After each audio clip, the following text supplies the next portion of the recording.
Secretary of Agriculture Earl Butz recently concluded a tour of countries of Eastern Europe and the Middle East talking trade, American farm trade. Mr. Secretary, you didn't sign any agreements over there this time such as we have with Russia and Japan, did you?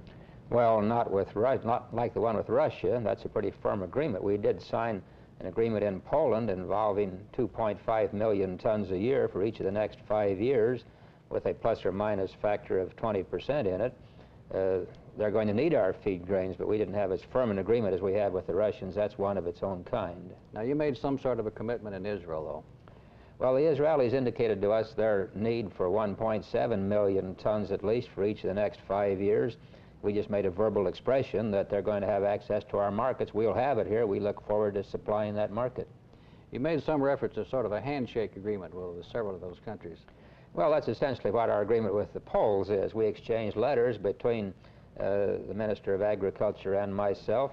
He indicated that they wanted 2.5 million tons. I indicated that they're going to have access to it. I guess what that means is that we're not going to interfere with their right to buy again like we did last summer when we had the suspension of sales to the Russians and for a short while to the Poles.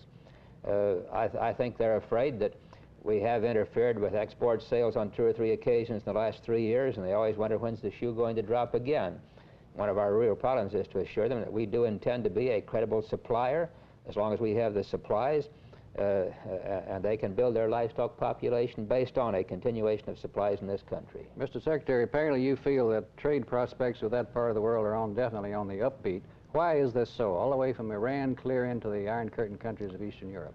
Well, I detected a very firm commitment on the part of governments, even those socialist governments in Eastern Europe, for better living for their people. They've squeezed the people down for some years for capital investment. They had to replace their war-damaged buildings. They had to build up their production plant. Now they're committed to more consumer goods for their people, and that means better eating. And better eating means more animal protein, more meat and milk and eggs and that kind of thing. And that means more feedstuffs and more soybeans, and they simply have to come to America to get it. In many of those countries, they think they're going to get self-sufficient on corn. I know they're not, and I think in their hearts they know they're not. They all know they're going to have to buy soybeans here. Mr. Secretary, I must ask you, there's been quite a furor in this country about grain inspection. Yeah. I want to ask you if when you were traveling around these countries, did this come up, was it an embarrassment to you? No, sir, it didn't come up in a single country. I think they're well pleased with the grain they're getting from the United States. Thank you very much, Secretary of Agriculture Earl Butz.